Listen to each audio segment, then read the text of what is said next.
any given day there are probably 8 or 9 things that you can go to that are either some form of a lecture or educational experience or something to do with the arts. And then we have the Chautauqua Symphony Orchestra, the Charlotte Ballet is in residence, we have a repertory theater company and an opera. And you just can't go probably anywhere in the world and have all the things that you have here in Chautauqua in a place that's extraordinarily tolerant and welcoming. Is a sense of community, but a sense of a spontaneous community. Not necessarily a community that builds up over a long period of time, that is economically interdependent, but rather a community that forms because of what people are doing and what they're interested in.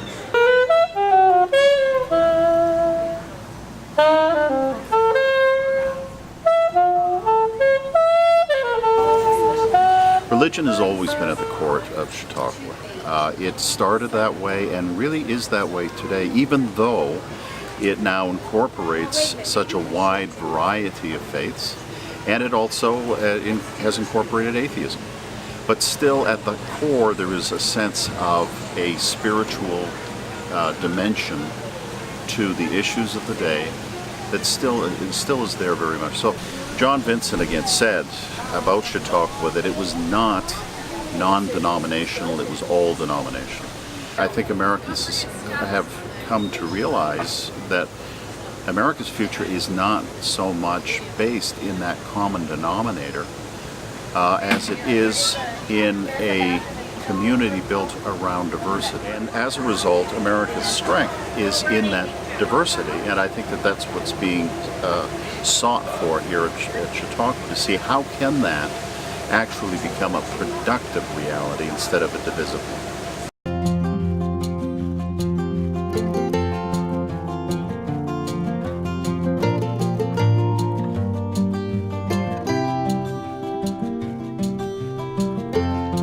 If you came on Sunday, you would have your choice of more than 15 worship services prior to the 10:45 service on Sunday mornings.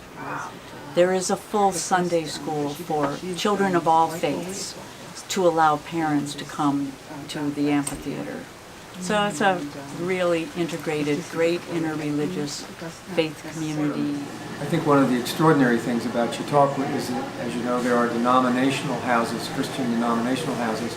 But just as importantly, there's a large Jewish population here, and the Institute has been very welcoming of Muslims. There's an Islamic presence here. For a period of time, it was not quite as open as the founders perhaps would have liked it to be. It was very much kind of a white Anglo-Saxon Christianity. Catholics were welcome here, as were Jews, but they weren't fully welcomed and embraced until more recently. Now, I've been coming for 35 years, and everybody's been welcome during that period of time, but there was a period of time where that wasn't true. But this institution is committed to interfaith dialogue, to welcoming people of all ethnic and national backgrounds. It's the kind of place where we wish the whole world would be like. I listen to the lectures of the different denominational houses and get different viewpoints, and I'll think, I never thought of it that way. And so that makes you a better person, a more accepting person of different viewpoints. And it's not your way or the highway here at all. It's everyone saying, you know what, that's right. That would make it better.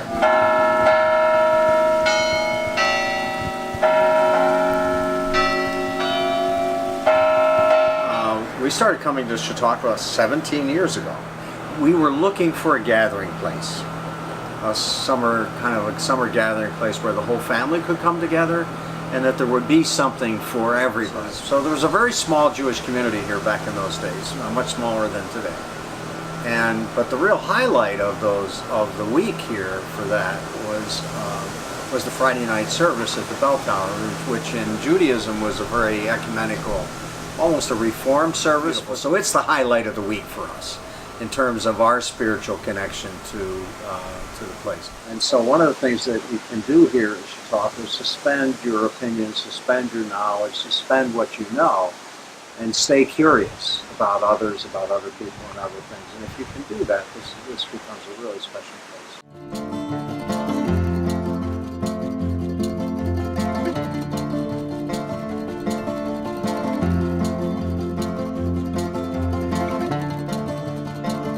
It's a real mixture. People economically mixed, people religiously mixed, people politically mixed.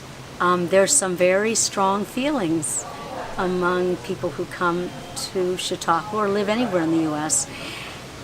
and trying to work towards us being a loving family, even if we're not always happy, is a wonderful challenge as well as an opportunity. And we've seen some amazing things happen as people, maybe they've never met someone that they've only heard described a certain way. And so whether it's meeting someone for the first time who's Muslim and you think they're the source of all our misery and you're sharing a room next door, those are opportunities.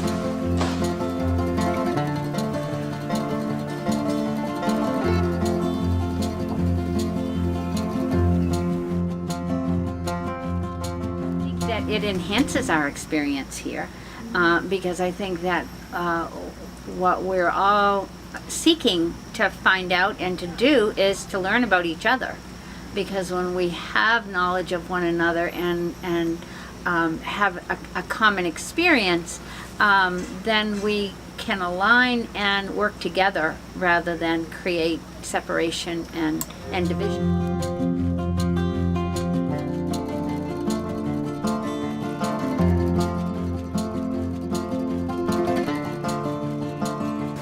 I think it really exemplifies how, different religions, different philosophies, different approaches to life and to being can coexist and get along and share ideas and really have a benefit from that.